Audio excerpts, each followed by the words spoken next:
The first stage in relationship is what we call attraction. You're attracted to somebody in whom you find traits that you want and you want more of, so you like to hang around with them. The second stage is what we call second awareness, when you see in another person what other people don't see. And second awareness comes through attention, affection, and appreciation. When you have the ability to listen with the eyes of the mind, the eyes of the soul, the eyes of the flesh, when you have the ability to appreciate the good things in another person, and when you feel loving affection through caring, that's the second stage. It's called second attention. The third stage is communion, where your soul connects with another soul. It's based on equality, it's based on empathy, it's based on non-judgment, it's based on integrity and telling the truth. Now, if you can get through these first three stages, which is again attraction, second awareness or second attention, communion, then there is the possibility of intimacy. Intimacy is when you totally lose your ego in that relationship, where you feel defenseless, you have nothing to defend, no point of view to defend, where you expose your vulnerability, where you go beyond time into a timeless awareness, where you're totally natural, and where you allow. There's no manipulation, there's no control, there's no cajoling, no convincing, no seduction, then you're intimate.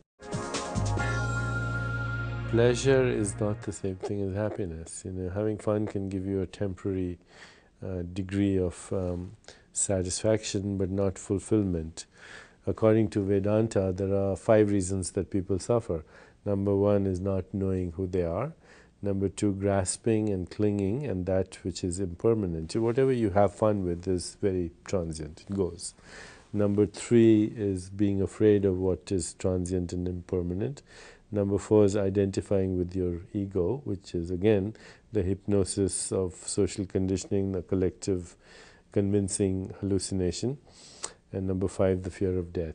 And all these 5 reasons of suffering are related to the first reason, which is not knowing the true nature of reality. When you're drinking, merry, pleasure, it's very transient. You know, it's not fulfilling at all. Not that there isn't a place for it.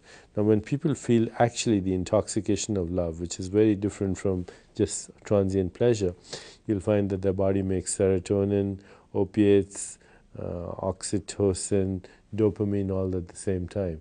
These are the chemical mediators of what we call that intoxication that we experience, that spiritual ecstasy we feel. But that it's a simultaneity of biological responses. There's no drug that can do it, no pleasure that can do it. What we do with the present, the situations and circumstances, is a function of choice, which is grounded, of course, in awareness. So the more aware you are, the more conscious your choices are. Ultimately, the goal of all seeking is to return to where we started from. We were speaking of the stages of love. We spoke about attraction, second attention, communion, intimacy. But then beyond intimacy is something called surrender. Beyond that is passion. Beyond that is ecstasy. And ecstasy is physical, mythical, and sacred. It's the exaltation of spirit. It's total freedom. We stop identifying with anything other than your soul or spirit. It's the being who's in love, the being who has infinite creativity, the being who has conquered the fear of death. So when I leave here, what can I do as an individual to raise my level of consciousness? Sit down quietly every day for a few minutes, close your eyes, put your attention in your heart. Ask yourself, who am I? Wait to see what happens. Then ask yourself, what do I want? Wait for a little bit in stillness, and then ask yourself, what's my purpose? What am I doing here? And if you just do that as a start, then situations, circumstances, events, people, relationships will appear in your life to answer those questions. It's the way consciousness is set up. It's important to recognize that living on Earth, we have the coexistence of opposite values, so that we wouldn't know light without darkness, we wouldn't know good without evil, we wouldn't know generosity without stinginess. And so every human being has the coexistence of opposite values within their nature. But we learn early on that there are certain aspects that if we express, we get adulation and affection and appreciation, and other sides of ourselves that if we express, we get negative reactions. And so all of us have learned to create a social mask.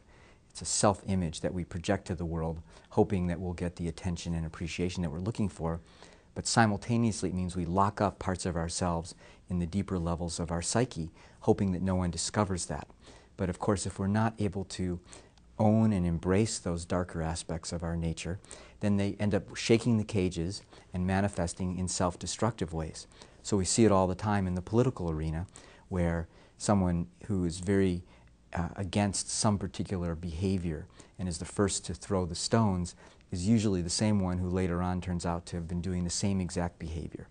And so there's an opportunity to acknowledge our shadow by just being aware of who are the people that you respond to in a very strong emotional way. We say that those that you love and those that you hate are both mirrors of yourself.